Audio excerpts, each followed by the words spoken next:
Man, perceiving himself as a unique creature in all of creation. For he's been led to believe that he alone has been given a mind to think, to invent, to create. In just this century, man's growing curiosity has led him to make more discoveries than ever before in history. He discovered the innermost secrets of nature.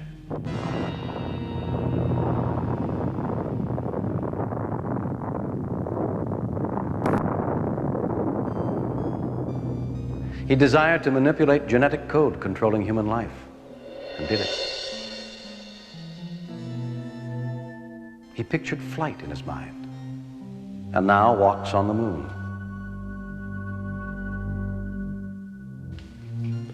And now his curiosity has led him to explore the greatest mystery of all, his own mind, that very source from which all ideas, thoughts, behavior, desires, and creativity arises, the mind looking into itself. For the ancient mystics taught that hidden within the mind will be found the answer to all creation. But what has science found as it probes the mind?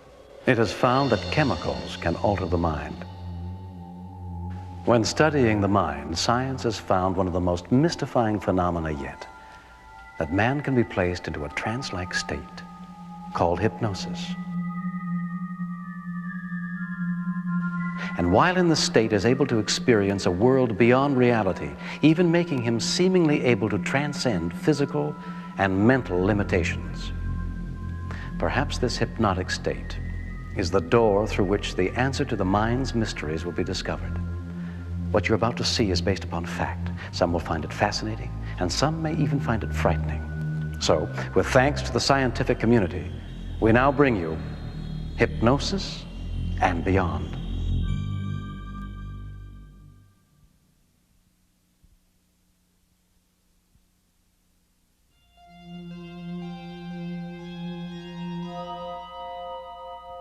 Throughout history, it has been believed that certain individuals could influence others by the use of some undefined power, a power that could be used for good or evil. In ancient Egypt, over 5,000 years ago, records show that the priests knew techniques to induce sleep states, today called hypnosis, that would bring about miraculous cures. In the sleep temples, the priests would place the subject into a trance-like state. When they would awaken, they would be cured. This form of healing was known to be practiced by other cultures: Persians, Tibetans, Indian yogis, Chinese, American Indians. Even the royal courts of Europe knew of this power. But it was Franz Anton Mesmer, a Viennese physician of the 18th century, who brought this power to the attention of modern science. Franz Anton Mesmer believed there was a life force which could be channeled to cure sickness, and that he could transmit this energy to heal. It was to be called mesmerizing. This is Paris. It was here, Place Vendôme, that Mesmer selected to install himself to receive his patients. It is in this building that he achieved his success. Here the French nobility and others arrived and went to Mesmer to be treated. The atmosphere was almost theatrical, the lighting indirect, the carpets thick and lush, incense burned, soft music played. Mesmer appeared in long flowing robes, carrying a staff of iron. His patients were already gathered around an enormous wooden tub, projecting a number of iron rods which had been magnetized by Mesmer. Mesmer instructed his patients to take hold of the rods. Laying his hands on some, fixing his gaze on others, Mesmer circulated throughout the room until suddenly convulsive seizures would come over them. His patients would scream, moan, writhe, shriek, fall to the ground, then suddenly relax. And amazingly, they were cured. Unaware, Mesmer showed us not only the power of the mind over the body, but the limitless possibilities of suggestion. Other charismatic figures would discover for themselves the power to influence and control by using methods of mass suggestion. Throughout history, there have been powerful orators who so aroused men's minds that they would be ready to follow and believe in anything suggested to them. It's to be strong, to act with other great freedom-loving nations, and to make it plain to the aggressor while time remains, that we shall rally the free men of the world. But there were other orators whose skill would turn nations towards other ends. Adolf Hitler was perhaps the greatest orator of his time. He was somehow able to tap the emotional atmosphere of a crowd so that each person felt confidence, trust, and belief in him. And by the end of his speech, he so numbed the critical faculties of his listeners that they were prepared to believe and do almost anything he suggested. Ihnen wird mehr gefordert als von den Millionen der übrigen Volksgenossen. Für sie genügt nicht die bloße Ablegung des Bekenntnisses, ich glaube, sondern der Spur, ich kämpfe.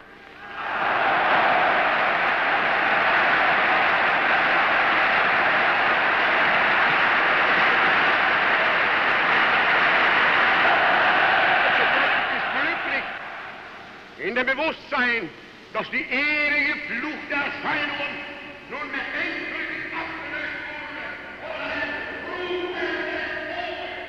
And we were to be strongly reminded again in 1978 of the power of persuasion by gaining people's confidence, trust, and belief. When Jim Jones of the People's Temple would influence and control those who followed him.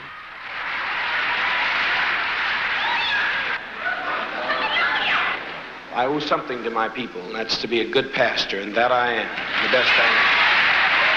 If you want to go out and tell them something that I stand for about social action, social justice, ask me your questions, and I'll tell you right straight from the shoulder where I stand. You want to get out there? I'll tell you. Please, for God's sake, let's get on with it. We've lived as no other people have lived and loved. We've had as much of this world as you're going to get. Let's just be done with it. Let's be done with the agony of it. I with respect die with a degree of dignity. Lay down your life with dignity. If the power of persuasion can manipulate people so dramatically, then it's important to understand why.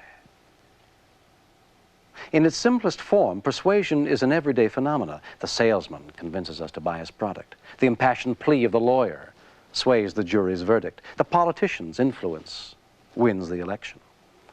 And faith in the power of the healer heals the sick.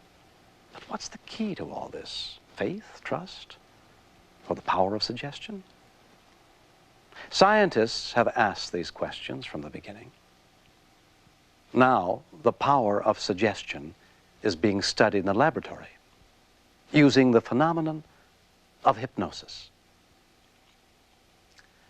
You will see demonstrations of hypnosis. In no way should you, as a non-professional, attempt to duplicate these experiments.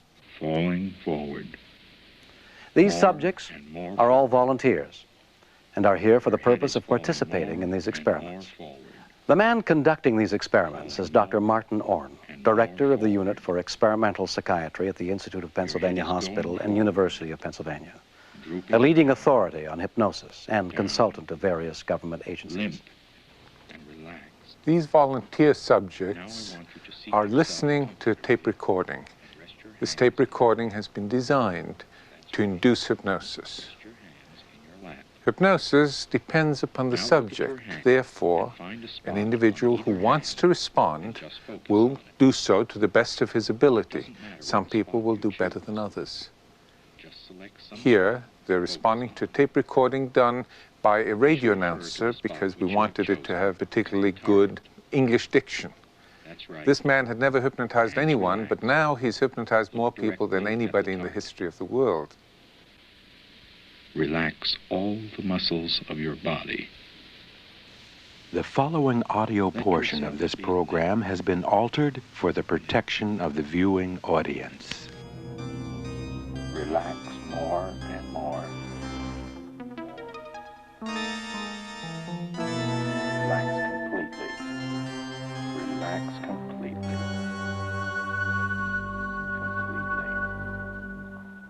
Listen only to my voice.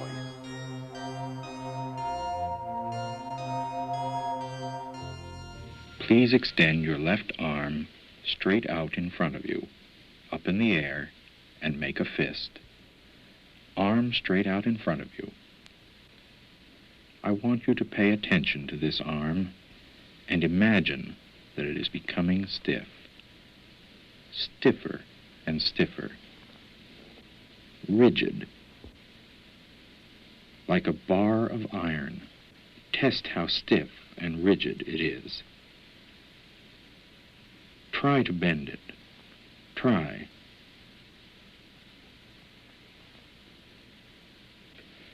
Now just stop trying to bend your arm and relax. Stop trying to bend your arm and relax. Very relaxed. I am sure that you have paid so close attention to what we have been doing that you have not noticed the fly which has been buzzing about you. Buzzing annoyingly. Go ahead and get rid of it if you want to. It's gone, and you are no longer annoyed. These subjects may look asleep, but you'll see that they're responding at all times. They're aware of what is going on, even when they look asleep. Their brain waves are the same as if they're awake. The knee reflex, the knee jerk, remains the same as awake. One part of the individual always does remain awake, while the other responds to suggestion and creates the private world, which is hypnosis. You will open your eyes. You will have difficulty in remembering all the things I have told you. At 1, you will be awake. You will hear a tapping noise like this.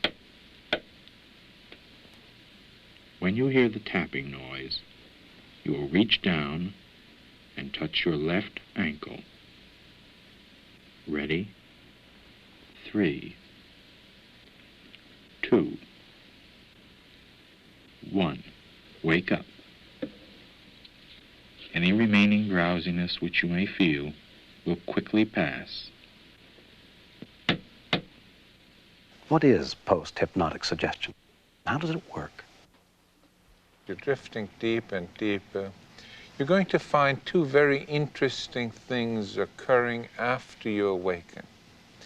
But right now, as your right hand rapidly floats upward into the air, floating upward toward your forehead, and you'll feel the number 6 as if it were in Braille on your forehead. That's right. And it's there now. Can you feel it now? Yes. And now you're going to wipe it off, and as you do, the number 6 will disappear completely from your mind. It will not exist in your vocabulary. It will not exist in your mind. Count from 1 to 10. 1, 2, 3, 4, 5, 7, 8, 9, 10. That's correct. And as your hand drops down, it will continue to not exist. It will not exist even after you awaken. There's one other interesting thing that you'll find, and that is I have a pen. As your eyes open, you'll see a pen, but you'll remain asleep. You see this pen? Yes. This pen will weigh a ton, so that when you try to pick it up, it will barely even budge. You can't even slide it, it's so heavy. The pen, the whole pen weighs a ton. When you wake up, you won't recall what I've told you. You'll feel wonderful, refreshed, and awake.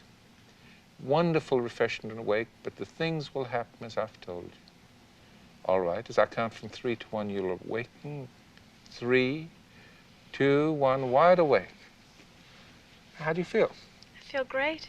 Good. Would you do me a favor and count from 1 to 10? 1, 2, 3, 4, 5, 7, 8, 9, 10. All right. Would you count by your fingers? There's something which bothers me. 1, 2, 3, 4. 1, 2, 3, 4, 5, 7, 8, 9, 10. Yes.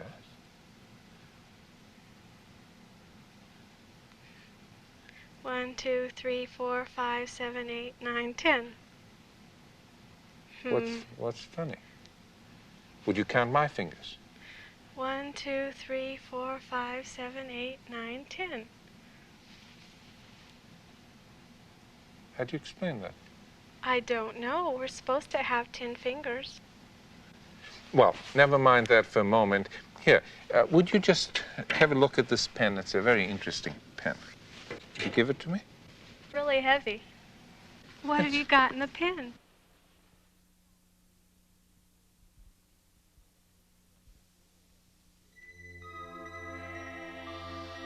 The story of the Manchurian Candidate fascinated many.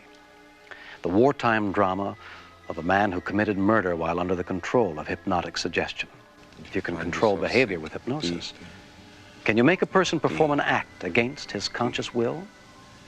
More and more relaxed and comfortable, sinking deeper, deeper. Now your hand will drop down. And now your eyes will open and you'll remain in deep trance. You'll remain in deep trance. You still hear only my voice. Can you hear anything else at all? That's right. Nothing will bother you. You'll be quite comfortable. Come with me and I will show you what to do. Just come with me. That's right. There, careful, there's a step here. That's right. Now I'd like you to just watch here and you'll see that a coin will be placed there. And I want you to pick it up and put it in this bag. That's right. There we go, and take it. There'll be a piece of chalk placed there. Pick it up and put it in this bag. That's right. And next will be a small, harmless snake. Pick it up behind the head. That's right. And put it in here. That's right. All the way, make sure it's in. That's right. And now there'll be a large snake, which you'll pick up behind the head. Behind the head. Quickly. Quickly.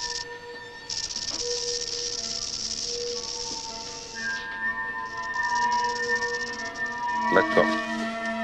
That's right. And your eyes are closing now, and you're sinking deeper. And as I ask you to open your eyes, you're going to be aware that there's a beaker in front of you. Do not touch the beaker. And there will be 2 other beakers also in front of you.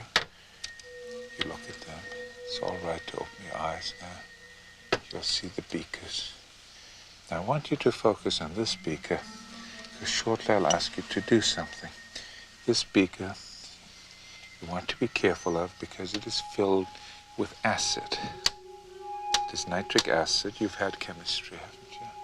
And you know that in nitric acid dissolves copper. I'm going to put a penny into the acid. Look what happens. Now I want you to reach in with your hand and pick up the penny out of the acid and put it into this beaker. Take it very quickly. Go ahead. Put it in. That's right. Just put your whole hand and close your eyes. Nothing else at all. Nothing else at all. Only my voice. Nothing else at all. That's right. That's right. All right. Now I want you to put your hand in this beaker. That's right. Only my voice. Nothing else at all. There. That's right. Now, when you open your eyes, you're going to be aware that the beaker is still there in front of you. But beside you, you'll be aware that there's a man who's been responsible for all of the news day, all of the discomfort. And you're going to become more and more annoyed at him as you think about that. In fact, you're going to pick up the beaker and throw the contents right at him. You're going to take the beaker and you'll feel good doing that. All right, and you'll do it quickly. Open your eyes, you'll see the beaker in front of you. Pick it up and throw it at him. Throw it at him. That's it.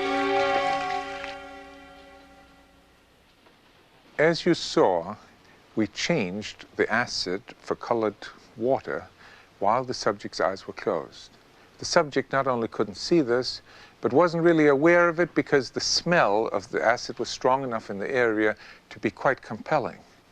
Yet she threw the acid, what she thought was acid, at someone else. But in the same token, she picked up the rattlesnake, and she was willing to take a penny out of the fuming acid. The reason why she did it, however, was not so much the fact that she was hypnotized, but the fact that she knew that I couldn't afford to have anybody be hurt, And I wouldn't want anybody to be hurt, and for that reason she trusted me. And it was the trust that mattered. Nevertheless, the subjects put themselves in what appeared to be danger and carried out their instructions while under hypnosis. But can this power of suggestion be used for positive ends to enable people to do something they want to, but can't? An example is the use of hypnosis as an investigative tool in law enforcement. This man is retired FBI agent Richard Doucet, now a consulting hypnotist with Dr. William Kroger, psychiatrist and specialist in the field of hypnosis and hypnotherapy. Both were involved in the solving of the famous Chowchilla kidnapping case. The subject sitting in front of them is Edward Ray, the bus driver from the case. You're going back to the time when you were taken away by those kids. Mr. Ray is now in a deep state of relaxation, as evidenced by his slow, regular, rhythmic breathing. We're ready now, Mr. Doucet. Thank you, Doctor. Scientific hypnosis was employed in the Chowchilla kidnapping case immediately after the 26 frightened school children and their bus driver, Ed Ray, dug their way out of their makeshift prison. The phenomenon was used as a memory enhancement device to help Ed Ray think and remember better, particularly concerning the license numbers of kidnapped vans he had seen during the abduction and tried so desperately to memorize. Now, Ed, I'm now going to have you listen to Mr. Doucet, and you will follow everything that he asks you to say, and you will listen to everything that he asks you to listen to. It's July 16th. 1976. It's about 4:15 this afternoon. And you're guiding your bus back toward Chowchilla along Road 16. As you look up ahead, tell me what you see. I see a white van. Go ahead. That's fine. When I get closer, the front door is open over the white line. I just slowed to go around it. Do you see anyone there? Yeah, a man with two guns. One looked like a shotgun, the other one looked like a toy gun. Do you see his face? No, he had a mask on it. And what are you doing? And what is he saying to you? And what are you saying to him, if anything? He said, open the door. Open the door. Do you do that? Yeah. I opened the door. And what's happening now? Two men come in. One poked me with a gun. He said, get to the rear of the bus. And they just poked me and told me to get to the back of the bus. We're moving ahead in time now. You're now inside the van, in the quarry, and you're sealed below.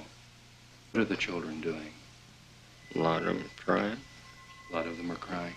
Yeah. Don't see their mamas no more. I see. Now, what are you doing now to correct this situation? Piling mattresses up, hope to escape. All right. And then what? Piled them up, and I couldn't raise that steel plate. It was so heavy. So there was a board down below. I went back and got it, and I tried to steel plate back a little. All right. I just took care of the kids and stuff there. All right. Now, Ed, you're just sinking deeper and deeper into hypnosis. And in the darkened theater of your mind, you now begin to see the vans that transported you from the creek bed to the rock quarry. With every breath you take, focus and direct your attention to the license plate on the white van. The number now is becoming larger and larger with every breath you take. Larger larger and larger and larger. It's as big as a signboard on that screen in your mind. At the count of 3, you will call out this number exactly as you see it. At the count of 3. 1, 2, 3. What is the number? 1C 81414. Very good. Now direct and focus your attention exclusively on the other van. This number is becoming bigger and bigger. It's frozen in place before your eyes, there in the darkened theater of your mind. At the count of 3, you will repeat the number exactly as you see it, precisely and exactly. 1, 2, and 3. What is the number, Ed? 1C 81414. Very good. At this stage, the Chowchilla kidnapping was still unsolved. In hypnosis, Ed Ray was able to produce 2 series of license numbers. One series, with the exception of a digit, matched a license plate number jotted down by a suspicious neighbor who lived in the area of the rock quarry and who had noticed vans cruising in the area 2 days before Ed and the children were abducted. Now this information became even more meaningful, and a massive investigation was launched by local police, the sheriff's office, and special agents of the FBI. A check with the California Department of Motor Vehicles produced a phony registration for the vans. But an intensive and well-organized and planned investigation soon linked 3 defendants to the vehicles. They were identified as 3 young men, the sons of wealthy Northern California parents.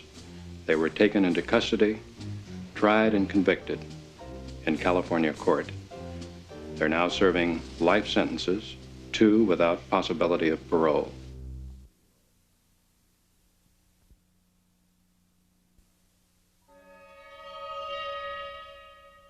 How can we evaluate memories that come forward under hypnosis? Does the mind reflect reality, or does it generate its own world?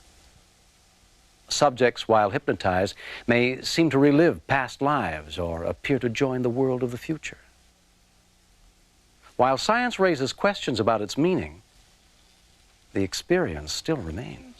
Back into time. This is Dr. Helen Crawford, a psychologist from the University of Wyoming, doing important research in the field of hypnosis. 5. Hi, Kelly. Hi. How old are you? 6. 6? Where do you live? La Sierra. Uh-huh. And what's today? Today's Wednesday. Uh-huh. What have you been doing? I've been in class all day. Class all day? Can you write your name? Yeah. Would you write your name for me, please? Okay. Okay.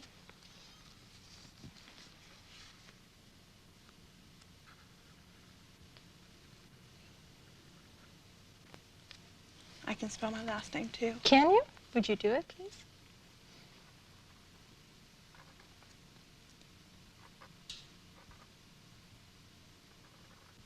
How long have you been able to do that? Just since the beginning of the year. Since the beginning of the year. That's very good. Who's your teacher? Mrs. Connecticut. Uh-huh. Just close your eyes now for a moment. And now you're going back into time. 1960, 50, 40, 1930, 1900. Early, way back in the 1800s. I want you to go back to an important time in your life. And at the count of 3, you will be there. 1, 2, 3. Hello. Hi. What's your name? Rebecca. Rebecca? Rebecca what? Rebecca Brown. Uh-huh. And how old are you, Rebecca? 18. 18? Where do you live? Albuquerque. Albuquerque, New Mexico? Or where? Albuquerque is just in the west. It's in the west? West Territory. The West Territory. Uh-huh. And what do you do?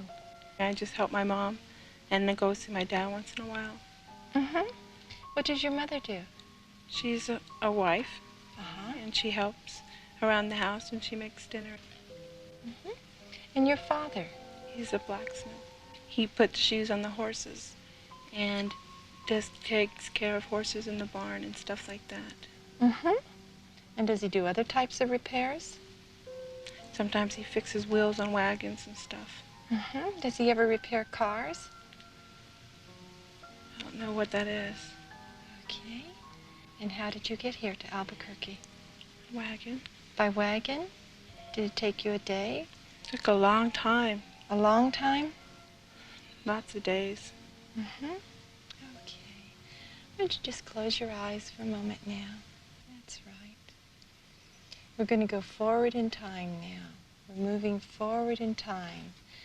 1920, 1930, 1940. That's right. 60, 70, 1990, 2000, 2010,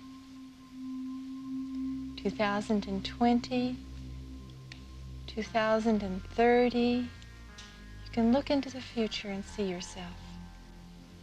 Okay, open your eyes now. Right, and your name?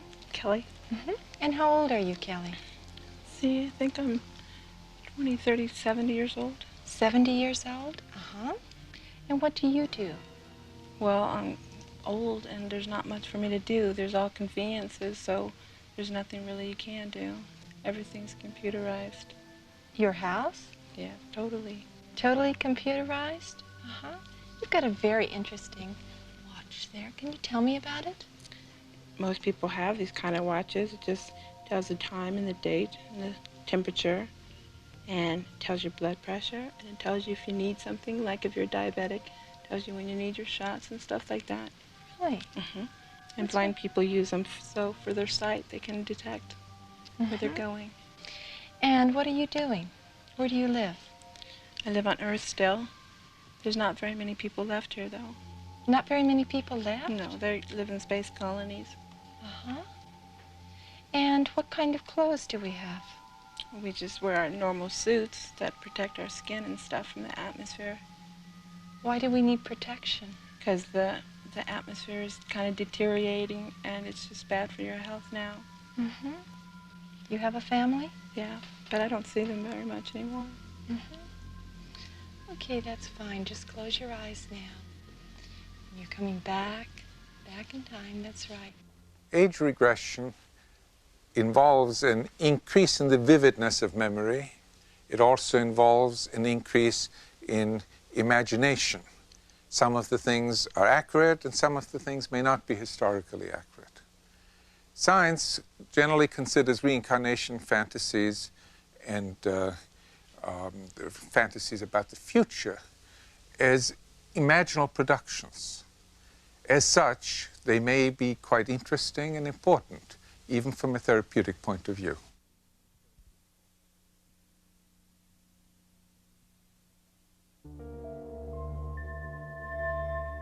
While some drugs have long been used to alter men's perception, creating both frightening and beautiful worlds within his mind, hypnosis also shows that perception can be altered or distorted.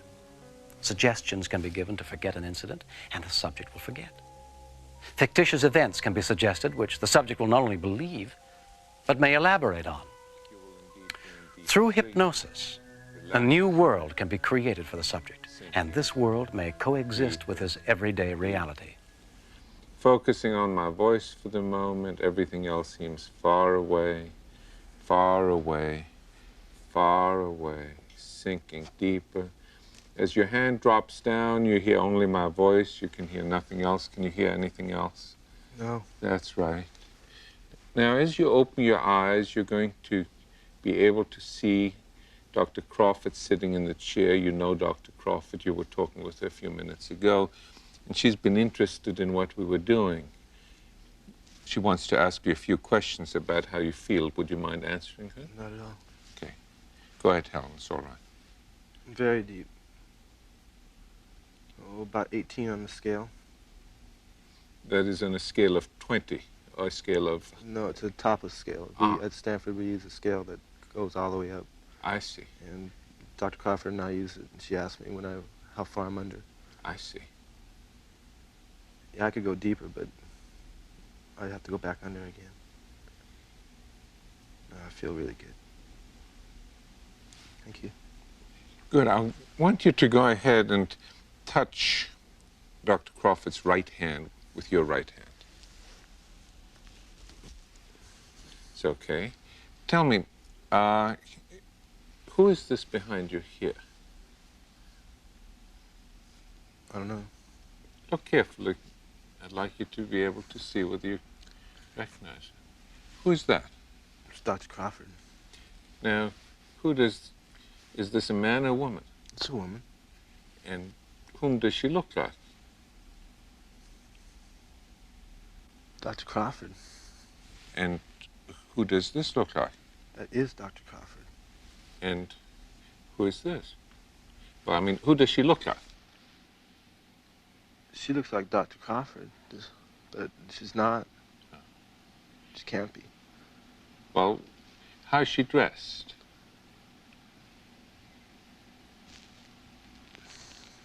She's wearing the same thing. Can you touch her right hand and see whether there's any difference?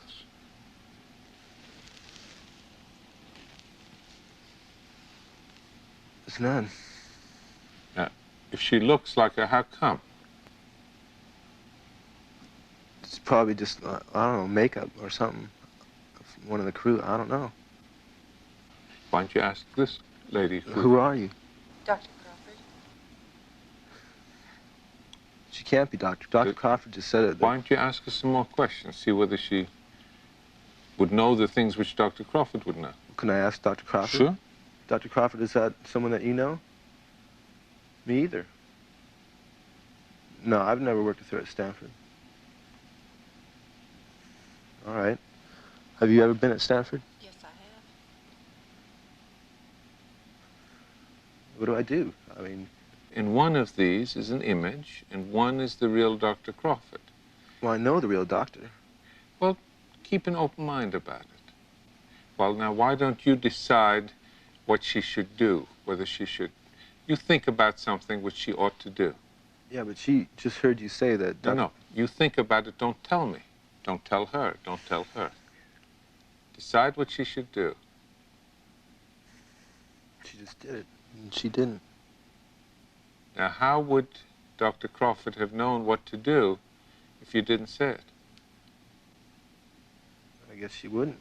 That's right. Then who ought to be the real Dr. Crawford? I guess she would. Why don't you close your eyes for a moment, go back into trance, and this time I'll ask you to wake up and to remember everything that has happened. Are you ready to wake up? 3, 2, 1, wide awake.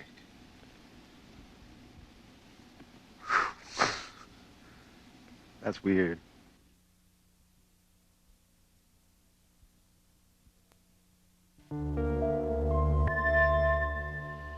The mind controlling pain is a phenomenon known since ancient times. Medical science of today has begun to appreciate the importance and power of suggestion in the healing process. But the real test of the power of hypnosis over pain would be demonstrated by this man, Dr. William Kroger. What you are about to see is the performance of major surgery without drugs or anesthesia, only hypnosis. Anytime that I touch your left shoulder like this will be a cue that you will alert yourself, opening your eyes, feeling wonderful without a headache, feeling just grand. Anytime I touch your right shoulder like this, with your permission, I can't even do it unless you want me to. That will be a signal for you to go into a deep hypnotic state. And now, Roberta, you're going to go into a deep hypnotic state, way down, deeper and deeper. and I'm going to produce glove anesthesia for you. I'm going to stroke this hand, and it's going to get numb, heavy, and wooden-like. And when you're sure that this hand has become numb and heavy and wooden-like, just like your gums would feel when a dentist has injected Novocaine into them, that numb, heavy, wooden-like feeling, you will then transfer this anesthesia to your neck. As soon as you feel this numb, heavy, wooden feeling, transfer the anesthesia to your neck and then press your palm of your left hand close to your neck, and then when you're certain that that anesthesia has been transferred from the hand to the neck, you will then drop your hand and your arm. You're going deeper and deeper relaxed with every breath you take. And you can just feel that numbness being transferred from the hand to the neck.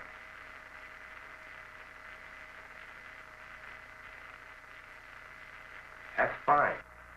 7 sessions were required to condition the patient rather than 1 or 2.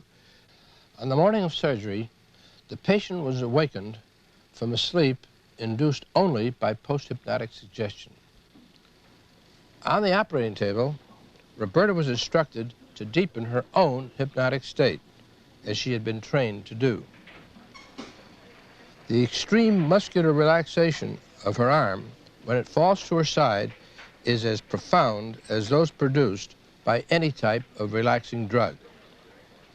During this time, Roberta was asked whether she would prefer the hypnotherapist to induce the anesthesia, but she indicated that she preferred the glove anesthesia method, which she had learned herself. After the self-administered anesthesia of the neck, I induced a rigid catalepsy of the entire body. The nurse attendant was an anesthetist so that we could switch to anesthesia if the hypnosis did not work.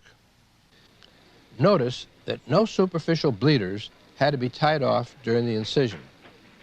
The surgeon also noted that there was far less bleeding for this type of a procedure than that which usually occurs. Roberta was kept informed of the entire operation and talked to the surgical team frequently because at no time did she show the slightest signs of pain.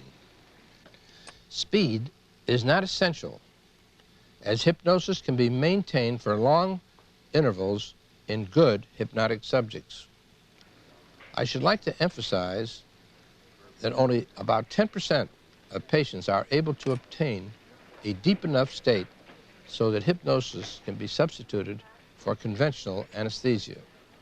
Contrary to popular opinion, Roberta's state is not that of a trance, sleep state, or unconsciousness, but rather is characterized by an increase of all the senses except the feeling of pain, which has been effectively blocked.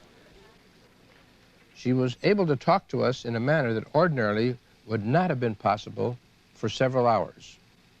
I'd like to emphasize that to the best of my knowledge, this is the first operation of this type to be performed totally under hypnosis without any drugs whatsoever.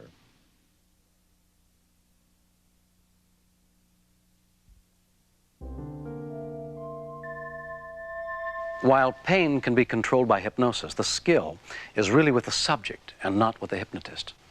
Therefore, the subject who has learned self-hypnosis can also control his own pain. It is fascinating how the mind alone can control pain, can eliminate pain during major surgery. This skill depends upon the individual's ability to enter a profound state of hypnosis. Dr. Lewenstein from the University of California School of Medicine, an anesthesiologist, has had extensive experience with hypnosis and with self-hypnosis, both with himself and in teaching it to his patients. Could you kind of describe a little bit what you've used self-hypnosis for? I've used it for control of pain when starting intravenous infusions and also for postoperative pain. Would you mind kind of demonstrating what you do to put yourself in trance and how you control pain? Not at all. I've gotten to the point where I can spontaneously go into a trance, and all that's really necessary is to just put my arm up like this With my hand in this position, I can just allow it to dissociate and become cataleptic. And if you'd like, we can use a finger signal, an idiomotor signal, when it has dissociated and is analgesic. Right, and at that point you would feel no discomfort in it. Correct. Right, looks like that's happening. Now, you discussed earlier that you could, for example, stick a needle through it, a spinal needle, and it wouldn't bother you. That's correct. Would you mind demonstrating that? Not at all. All right, this is a spinal needle here. Would you perhaps want to take that? Okay, that's a 22-gauge spinal needle. Right, and let me just lift up a fold for you here so that you can... Okay, and I can just put that right through like that.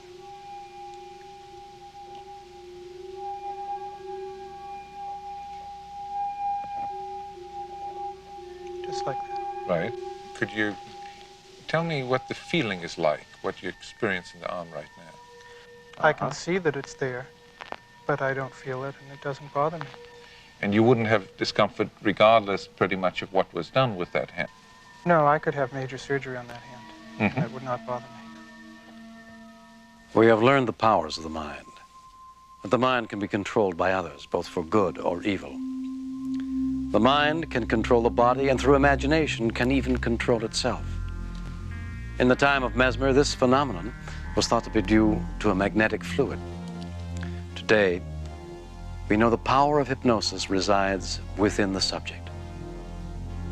Man has also learned that the mind is a two-edged sword. On one side, when under his control, it is a powerful tool for reasoning, solving problems, imagining, appreciating life, even healing. But there is also the dangerous side. For when it is allowed to be open to outside suggestion, it can be used against him, to manipulate and control him through another's will. Many of the secrets of controlling one's mind were known in the past. Today, we are rediscovering those mysteries.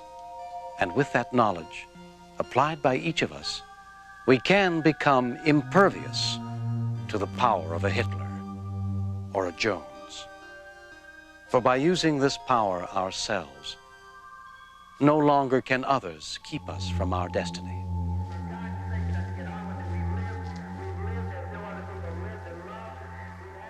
Or can they?